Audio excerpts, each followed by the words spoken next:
Dear viewers, WB class 12 এর পক্ষ থেকে সবাইকে স্বাগতম।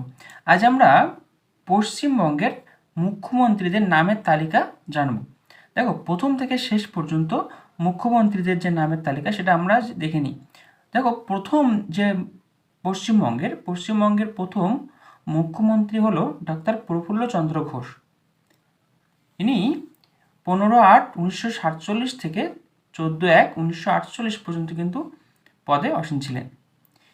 এরপর ডাক্তার বিধানচন্দ্র রায় কিন্তু তার পর থেকেই 14/1/1948 থেকে কিন্তু 1/7/1962 সাল পর্যন্ত তিনি ক্ষমতা ছিলেন, কিন্তু তারপরে রাষ্ট্রপতি শাসন শুরু হয় 1/7/1962 থেকে 8/7/1962 পর্যন্ত কিন্তু রাষ্ট্রপতি শাসন ছিল।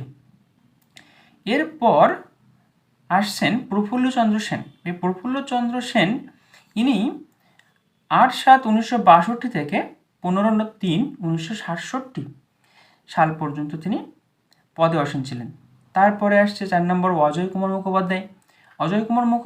15/3/1967 থেকে 2/11/1967 পর্যন্ত তিনি ক্ষমতায় ছিলেন। তারপর 5 নম্বর ডাক্তার প্রফুল্লচন্দ্র ঘোষ, ইনি আবার কিন্তু মুখ্যমন্ত্রী পদে আসেন। ইনি 2/11/1967 থেকে 20/2/1968 সাল পর্যন্ত কিন্তু পদে ছিলেন। তারপরে কিন্তু আবার পুনরায় রাষ্ট্রপতি শাসন শুরু হয়। এটা কিন্তু 20/2/1968 থেকে আবার 25/2/1968 পর্যন্ত।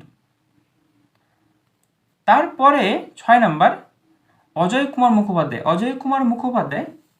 এখানে তো দেখতেই পাচ্ছ যে 25/2/1969 থেকে 19/3/1970 পর্যন্ত তিনি কিন্তু পদে ছিলেন। তারপরে কিন্তু আবার পুনরায় আবার রাষ্ট্রপতি শাসন শুরু হয় 19/3/1970 থেকে 2/4/1971 পর্যন্ত। তারপরে ডক্টর প্রফুল্লচন্দ্র ঘোষ আবার পদে আসেন। ইনি কিন্তু আবার 2/4/1971 থেকে 28/6/1971 পর্যন্ত দায়িত্বে ছিলেন। তারপরে কিন্তু আবার পুনরায় রাষ্ট্রপতি শাসন শুরু হয়। সেখানে কিন্তু 28/6/1971 থেকে 19/3/1972 পর্যন্ত কিন্তু এই রাষ্ট্রপতি শাসন চলে। তারপর 8 নম্বর সিদ্ধার্থ শঙ্কর রায়। ইনি কিন্তু 19/3/1972 থেকে 21/6/1977 পর্যন্ত পদে ছিলেন 9 নম্বরে। তারপরে আসছেন জ্যোতি বসু কিন্তু 21/6/1977 থেকে 6/11/2000 সাল পর্যন্ত তিনি পদে ছিলেন। তারপরে বুদ্ধদেব ভট্টাচার্য 6/11/2000 থেকে 13/6/2011 পর্যন্ত ছিলেন। তারপরে 11 নম্বর মুখ্যমন্ত্রী হিসেবে মমতা বন্দ্যোপাধ্যায় 20/5/2011 থেকে কিন্তু আছেন, এখন আপাতত প্রেজেন্ট মুখ্যমন্ত্রী হিসেবেই দায়িত্ব পালন করছেন মমতা বন্দ্যোপাধ্যায় 11 এবং 12তম মুখ্যমন্ত্রী হিসেবে।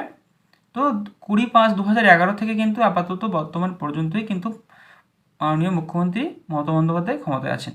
তাহলে এই ছিল আজকে আমাদের ভিডিওটি ভালো লাগলে ভিডিওটিতে একটি লাইক এবং চ্যানেলটিকে একটি সাবস্ক্রাইব করবেন। ভিডিওটি দেখার জন্য অসংখ্য ধন্যবাদ।